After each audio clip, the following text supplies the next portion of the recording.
C'est le match de clôture de ce tour élite U17 féminin. L'équipe de France de Mickaël Ferreira, leader de sa poule, retrouve l'Écosse, son dauphin, au stade Jacques Rimbaud de Bourges. Un nul suffit aux Françaises pour valider leur qualification à l'Euro cet été du côté des îles Féroé.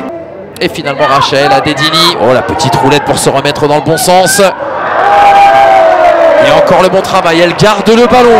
Adedini qui va pouvoir frapper directement, elle avait vu la position avancée de la gardienne écossaise Braylin Galt, qui a été tout simplement lobée sur cette tentative. L'angle semblait improbable, voire impossible, mais le talent de Rachel Adedini, le nouveau phénomène du football féminin français.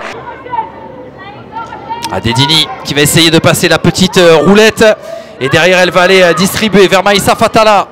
Ça ressort, la présence de Sofia Djoubri, qui a pris sa chance à distance. Ça va être capté par Braylin Galt, qui s'est retourné, qui s'est tout de suite, avec ce coup de tourniquet remise dans le sens du jeu. Diakité en 1 contre 1, Diakité, le petit ballon piqué, bien capté par Braylin Galt. Et ce sera la dernière action de cette première période. C'est la pause ici. La France qui mène 1-0 face à l'Écosse. Balotage favorable pour les Bleuettes de Mickaël Ferreira.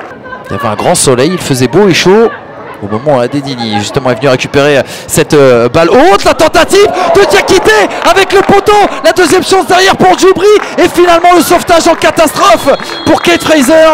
Le centre de Husband pour les Écossaises.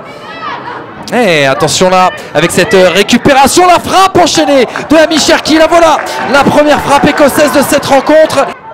Niveau statistique, Jessica Husband face à Oumou Sidibé. Allez, coup d'accélérateur, cette fois-ci elle est passée. La capitaine de l'équipe d'Écosse. Le centre était bon, le centre a été coupé. Et le but de l'égalisation qui vient relancer tout le suspense dans cette deuxième période. Un but partout, un petit but écossais qui viendrait relancer le suspense pour la qualification en vue de l'Euro U17 aux îles Féroé. Et le moment est important.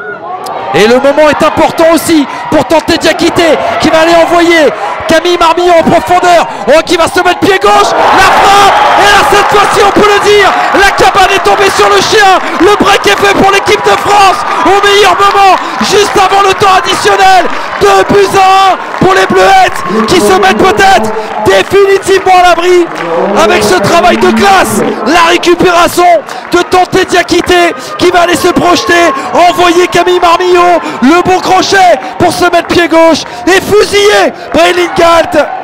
Les espoirs écossais sont peut-être douchés. La France respire après ce deuxième but. Camille Marmillon en sauveuse de la nation. Et c'est terminé.